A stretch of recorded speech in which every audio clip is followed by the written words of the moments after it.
What's going on, YouTube? So what we're working on today in the shop is the new fuel pump, power steering pump combination that we got. So here's the old one. I got this one out already. KSE unit. Basically your front half is your power steering pump, your back half is your fuel pump. It drives off the back of the dry sump pump. So I'll show you what I got going on here. So you can see up in here, there's the back of the oil pump, and you got that little hex key in there. And then this is the new pump that's going on. Same manufacturer, just their newer updated pump. Like I said in the last video, I bought that pump used, and it's probably 7-8 years old. And it's been a matter, we kind of knew it was just a matter of time. We didn't have any problems with it yet, but we're just kind of trying to get ahead of any problems. Being a fuel and a power steering pump, it's not exactly that simple to change one out at the track. I mean, unless you got somebody that's got the exact same one. There's a bunch of different options for running these things as far as how they're set up and stuff like that, but this is kind of the most cost-effective way to do it. But yeah, that's what we're working on today. So I'll go ahead and get this thing up in there, and I'll show you what it looks like when it's all done. It's a pretty neat little deal, really. So basically, this plate here, you got these bolts that go in just like that, and that's what bolts to the back, bolt right through here, bolts to the back of the oil pump. All right, and then once you get that bolted to the back of the oil pump, this deal comes in, and it's kind of hard to do this with one hand, but basically, there you go. So this is bolted to the back of the oil pump. Then you put your pump on, spin it there, tighten up these bolts, and that's what holds everything together. And then this is your shaft drive that mates to the back of the pump. So as the oil pump's spinning, it's spinning this as well. So that's kind of how that works. All right, so I thought I'd just show you. Maybe it's a little bit easier to understand it. So that's the plate all bolted up to the back of the dry sump pump, the oil pump. So now that that's all bolted in, I'll go ahead and put this pump on. Get this bolt out of the way here real quick, and then it should be pretty simple here.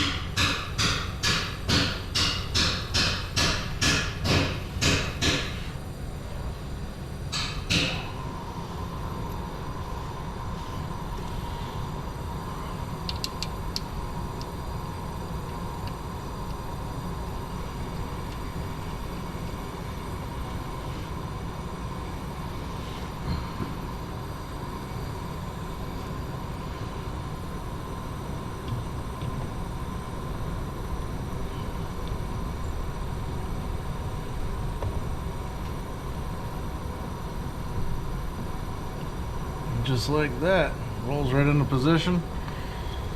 And you go ahead and tighten these bolts up, and she's all ready to go. Pretty nifty little setup, really, here from KSE. These things are pretty cool. So we'll get that all tightened up. We'll get all our lines plumbed back in, and then we'll come back and show you what it looks like all completed. All right, so we finally got the fuel pump all completely installed. Just waiting on one new fitting that I didn't know I needed, which will, let's see if we can't show you here. So it'll cap off our return or bypass in this case. So that's what it looks like all installed. Everything plumbed back up. Like I said, it's kind of hard to see in here, get you the right angle, but oh shit. Let me see here. All right, yeah, you see that little silver cap up there? That's going to get a black aluminum cap. You could either run that as a bypass, like back to the fuel cell, with a little, with like a little orifice in there that would regulate your fuel pressure, or we cap that off and we actually run like a regulator style bypass here, which you get your fuel pressure line right here coming out the back, and then underneath that goes back to the fuel cell. So fuel comes up in, goes through that bypass. On the low speed, it's like a little jet in there that keeps your fuel pressure right at idle, and then on the high speed there's like a spring diaphragm in there that allows it to bypass more. You know, obviously the faster the motor's spinning, the more fuel flow you'll have up there, so it keeps your pressure regulated where you need it to be. So that's all done, got that finished. We are kind of jumping around a little bit this weekend with, you know, waiting on parts and just some different things going on. We do got the graphics guy called me up, and he's got some stuff kind of in the works, so he's going to need some measurements. So we're going to be taking some measurements today. We got enough of the body done to be able to do that, so that way all the sizing and placement of everything, the layout of everything's right. Hopefully we'll see some vinyl next week and be completely finished up on this body next week and be able to move right on to wrapping this thing. So what I'm working on today is just some of our new hubs and rotors. So we decided to go with the floating style brake rotors. We've seen it on a couple other guys' stuff and thought that it made a lot of sense. So this is the new hub. There's a couple different variations of how they're doing this now. They actually make a kit. Willwood makes a kit that essentially gives you this floater mount. You mount it on like a standard style hub, and then you can kind of retrofit like a standard style hub to this kit. We were changing hubs anyway this year, like I said, kind of that preventative maintenance thing. So I decided that, well, this made sense. It kind of already comes with this setup on it. It's actually a stronger style hub, the way they got everything bolted together. And so I thought, well, that makes sense. I mean, for the money, the retrofit kit's like 120 bucks per wheel. You're buying a new hub anyway. These ones are not that much more expensive than a standard hub. You know, you're talking maybe 50 bucks. So it just kind of makes sense to do this. I've seen these ran. I've never ran them myself, so we'll see how it works out. But this is definitely a pretty slick little deal. So your rotor basically goes up on here like that. Okay, and then you got these little T-nuts that fit in the slot up under here like that. Okay, and then obviously your bolt goes down through the top and bolts it all together. And what that in theory allows this rotor to do is move around a little bit as it heats up, or if it were to warp a little bit, or whatever the case may be. It's just not a rigid mount like an Australia stock or a kind of a standard hub. So this is a standard hub here that we've ran for years, and you can see these little standoffs here are actually cast into this hub. So once the rotor is bolted on there, it's a solid mount. It can't move. So if this rotor were to warp a little bit or anything like that, then you could potentially get, you know, binding in your brake caliper, because that's also mounted solid to the rotor. There's a body guy walking in today. So anyhow, I just wanted to kind of go over. We'll put you on time lapse and show you what I'm doing here, but just piddling around. I'll get this all mounted, get them Loctited in, and then I haven't done much safety wiring in my racing career, but I'll safety wire all these up and fumble my way through that, and then I'll show you what it looks like when it's a finished product. So we'll see how it goes.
All right, so finally got this rotor all cinched down and safety wired.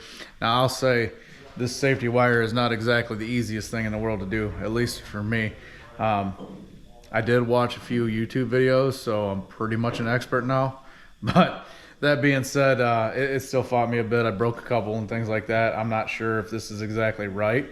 I think it will serve its function, but I'll show you what we got here. So everything's wired up.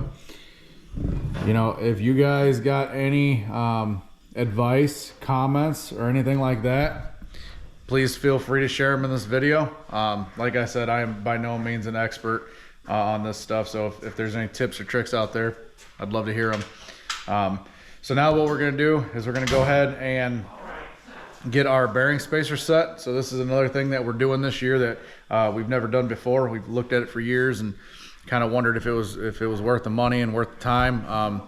I definitely think it is. So we got all new bearings and Drp bearing spacers. So we'll show you how we go about setting one of those up, and then this hub will be ready for greased bearings and seals and ready to go on the car. So we'll get to showing you that now. All right, so the body guy, turns out he can actually do more than just body shit. He's actually relatively mechanical. So here's what we got, our Drp bearing spacer kit. So this is what it is here. And what we did is we got an old axle tube that we're kind of using as a setup stand, so that way it's at chest level and you're not taking it on, taking it off and putting it on rather on the car. So this essentially, you got your lower bearing that sits down here, and then this thing sits like that, and then your upper bearing. Now obviously the hub goes on top of all this stuff, and what this does is you can thread this lower part out, so it'll make this longer or make it shorter, and you're setting the distance between your two bearings. Now these are tapered bearings in a hub, you know, very similar to a car. You got a front bearing and a back bearing, or I should say an older car. The modern car shit doesn't have this, but anyhow, tapered bearings. So you're setting that distance between the two bearings, and there's a certain setting, compression or crush, that is actually recommended by the bearing manufacturer. So by setting that, you can go ahead and tighten your spindle nut down completely tight, actually to 40 foot-pounds. So there's no guesswork. I mean, for years and years, it's always been kind of a feel thing. You know, you tighten that nut down, you spin your hub, tighten that nut down, and it's just a feel. There's no way to describe how to tighten it or how tight it should be. It's all a feel thing. Well, these bearing spacers completely eliminate that feel. You're actually setting it to a preset distance, a preset crush. So you just go ahead and tighten that nut down, and then those bearings should always be at the proper spacing going forward. So it should free up a little bit of rolling resistance that we have on these hubs. And it helps when the hub actually gets loaded. So the wheel gets loaded on the track. So you figure side force, you come into a corner at 100 miles an hour and you're sideways. What kind of force does that put on the bearing? That's what this should help free up a little bit. So we'll go ahead and watch Brandon set this thing up.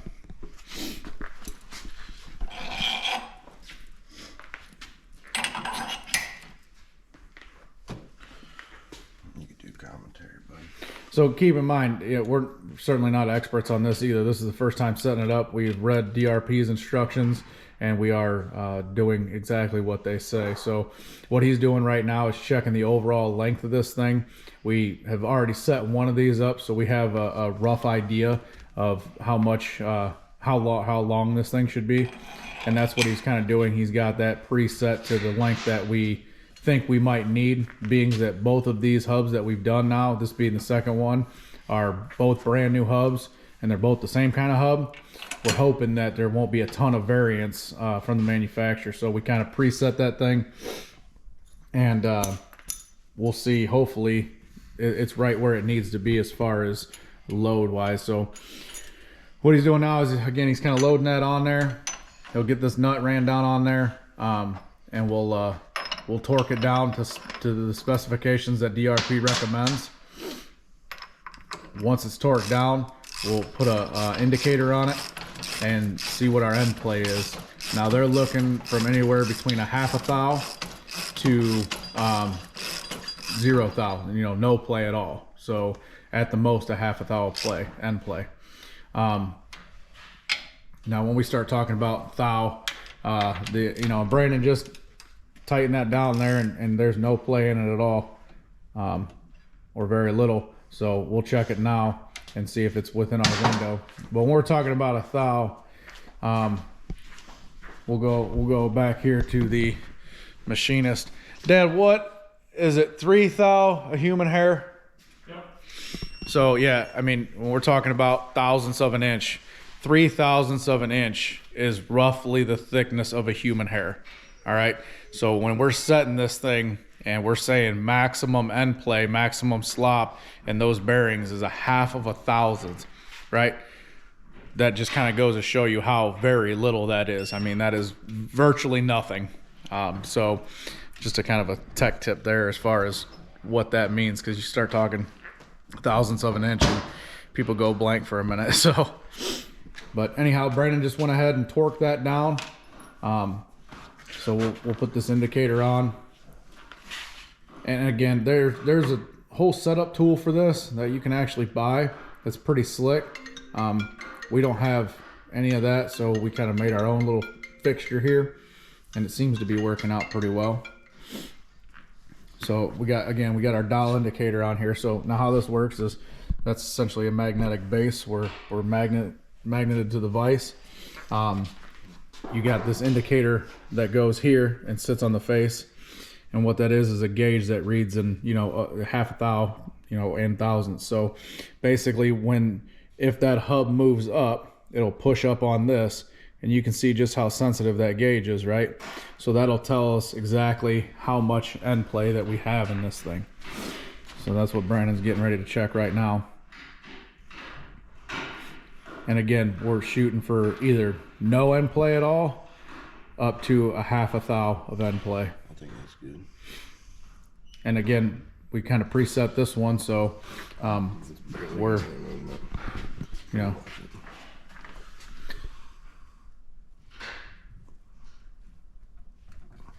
it's really hard to see on this camera. You know, you can see that gauge just barely moves, right? So again, I think this one's good. We're right where we need to be. And so right now at this point, we're agreed that we're right where we need to be. So we'll take everything apart here, and that bearing and that spacer, that whole setup will stay as one unit. You can't pull this out and throw it on another hub and expect it to be the same. So that'll be a complete kit. It'll stay together when we put it on the car. That'll all go together as a kit. So yeah, some of the time consuming stuff, you know, like we talked about in the last video, these things take time. I mean, I probably got 40 minutes and putting that rotor on and safety wire and everything. And, you know, we probably had, 30 minutes yesterday and kind of figuring out what our bearing spacing should be. It goes a little bit quicker now that we're doing another one. Get lucky. I got lucky on this one. You know, I knew you try to get yourself set originally within a 10,000ths window. You know, that way you want to almost start with a little play so you can work it down to getting it perfect. You know, if you put it on there and yank it down and it's tight and don't move, it's probably too much. It's too long. So I just happened to get lucky. I set it 5 thou over the one that I had set yesterday, hoping that it would put me right in a 5,000ths window. And it happened to be that this one's 5,000ths different than the other one we did yesterday. So, and it just worked out good. Got lucky on this one. Otherwise, we've been pulling it all back apart. And I'd been remeasuring, resetting that spacer, and then coming back together, trying it again, trying to get it right. Yeah, and another thing to note here is you do this with the bearings completely dry. No grease in anything, no seal in the back of the hub. Basically fresh, dry bearings. Now you can do this on used bearings. We're happen to be putting new hubs on, so it's brand new bearings and everything like that, which saves us a little bit of time, makes our life easier. We don't have to clean them first. But yeah, now we'll go ahead and we'll lock so these things got a little set screw on them, wherever the hell it's at. Yeah, right there. Little tiny set screw. We'll put some Loctite on that. We'll lock that down. That thing will be set. Then we'll be able to go ahead and grease our bearings, put our seal in. Now these seals, again, something we're doing kind of new this year, all low drag seals. You're talking, it's basically a $20 price difference. It's like $5 for a standard seal and $25 for one of these seals. So low drag seals, rem finish, low drag bearings. We'll be running their grease too. Never done any of this stuff before, but we're just always trying to squeeze out that little extra bit. When you got small motors and your budgets aren't as high as some of the other teams, you try to spend your money and take your time in places that'll make a difference, and that's what we're hoping to accomplish out of doing this. So we'll get that all tore down, lock everything down. I got a question. Okay. Hey, does it make a difference whether you're using old bearings or new bearings on the preload or anything like that? On the preload, on the, you know, like you're saying, it's 5 thou, Or half a thou, I mean, to 0. Now, if you're using new bearings versus old bearings, does that change? Well, that's an interesting question. It shouldn't. There's nothing in any of the literature that I've read personally that says that it should. The theory is you're doing it dry. So if you got an old bearing that's a little bit worn, you're setting that preload on that set of bearings. So if they're dry, it shouldn't make a difference. If you got a new set of bearings, it's relative to what bearings you're setting. Exactly. Yep, All it's right. relative to what bearings you're setting. So actually, you know, good question. There, like I said, we've never done any of this stuff before. This stuff's been around for years now, and so there'll be a little bit of a learning curve, I'm sure. I mean, I'm no expert, so we might tear one of these things apart and bearings be smoked or something and say, well, shit, that wasn't right. But it seems like a pretty fail-proof setup here. DRP does a really nice job giving you an instruction pamphlet on how to set these things and what to do. So that's all there is to that. I mean, that's basically one hub. Now we got the new rotor on, got everything safety wired, got the bearing spacer set. We'll go through and pack the bearings. We'll show you a little bit of that when we start doing that. And then that hub will be completely ready to go. And we'll show you putting it on the car and all that kind of stuff. So hopefully we're learning something. Again, any comments on this stuff, feel free to put them down in the comments section on this video. We're not too good to learn, you know what I mean? All right, just want to do a quick wrap up real quick. So our parts guy gave us a great service today. He was backed up. Well, I should say he wasn't backed up. Motor state was backed up. So he finally got our valence and everything for the nose, and he actually brought it down to us here at the shop. So we kind of jumped off of all the mechanical stuff we were piddling around on and got going on the front end. So we went ahead and got the nose all mounted on a bumper, got a filler built and just kind of laying on there. Started building up our fenders, just kind of going through the process of getting the front bumper on there and getting all that built. And it's a lot of critiquing work when you're doing the front end. It just, everything has to flow right with the front end when you build it. So like you can't like lock anything down in position until like you get everything built almost. So it's like everything's kind of being loosely fit until you get it all right, and then you could start hammering things down. So it just kind of, it's painstaking, slow, and if you don't get it right, it'll ruin a whole car because it doesn't look right, and it's the first thing you notice. So, but I mean, it was a so-so weekend. I've kind of been feeling bad myself, a little sick under the weather, and then just a bad weekend weather-wise, kind of a down mood. So we didn't get a lot done, but we got enough done to make it a decent weekend. You know, you seen us getting the fuel pump on and everything yesterday, and then we got a couple of hubs ready to go on and all put together. So all we got to do is pack the bearings and put them on. So hopefully this week we'll finally be able to get this body wrapped up, get you some shots of that, and then go on to the mechanical and get her all buttoned up, get the wrap laid on her, and do some setup work. You guys have a good week. Don't forget to like, share, subscribe. Have a good one.